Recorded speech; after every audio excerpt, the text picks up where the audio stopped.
So CPI number came out today. Market watching diligently. This is the metric that moves markets today, and very interesting reactions. I just remind everybody that back in October, the October 13th low was the day of a CPI print, and it was quite negative, and we bottomed on negative numbers. And so if there is some kind of a top, I expect it to be a similar situation where positive data comes out and we show some kind of a top.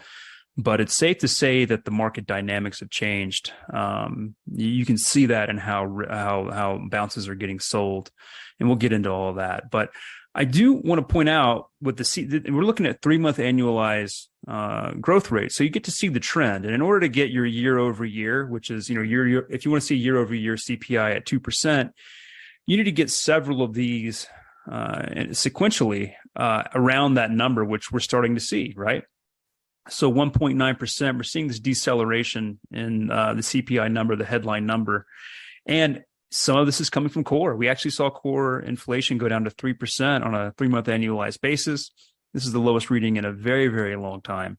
However, we continue to see a relatively strong consumer and economic activity that does not look like a recession is underway.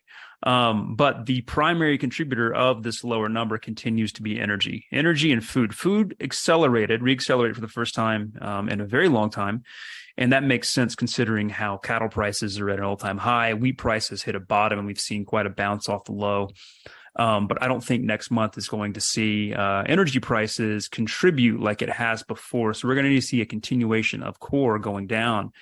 And what I mean by that is, if we just take a look at oil prices, we're over 20% off the low, and the bulk of that move came in July.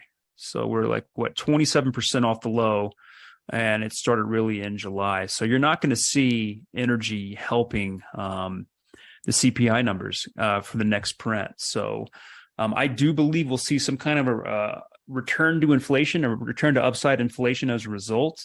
Like I've said before, we've never seen core inflation go back down. Once that genie's out of the bottle, it doesn't just go back down easily and magically. It tends to need a recession to do that.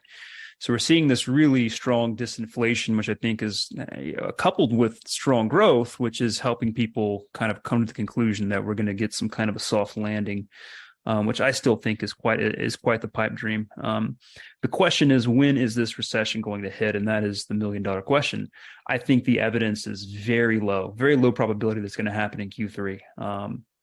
I think the evidence is higher that we're looking at Q4 and Q1, and I've altered my counts to fit in with that scenario. And so anyway, but regarding these futures, regarding oil and gas, just to kind of hit the point home with gasoline prices, they're consolidating within the breakout range. So if gas prices get above 2.8, I imagine it will be in a dramatic move. Then you could really see equities fear return back to equities, as it becomes obvious that inflation numbers are not going to be the same as they have been for the last six plus months. But anyway, moving on to our equity portion of the show. A lot of this data that I'm talking about, where good growth, strong disinflation, is showing up in the counts, right? Remember that what we're looking for to signal a top is, are we getting 5 waves down from the high or 3 waves down from the high? And for those that don't know what I mean, these are the standard patterns that markets move. It's a 5-wave move, a 1, 2, 3, 4, 5, and what follows that is a 3-wave retrace of the same degree. So if you get a 2-year plus uptrend that goes up this much, expect a downtrend of the same magnitude and of the same length and time. And so the question comes, was 2022 the 4th wave and an ongoing uptrend that started at the COVID low and will ultimately take us to new highs? Or was it the first leg within a larger downtrend that will take us to new lows, probably sometime in 2024? That's the ultimate question. And it's not very often that these are the two most likely scenarios to play out. It's usually not this kind of extreme, but this is really where we are right now. And so why I say 5 waves from the low or from the high, or 3, is that these 5-wave patterns, 1, 2, or 1, 2, 3, 4, 5, they're fractal. So we had a small 5-wave pattern turn into a larger one that turned into this larger one.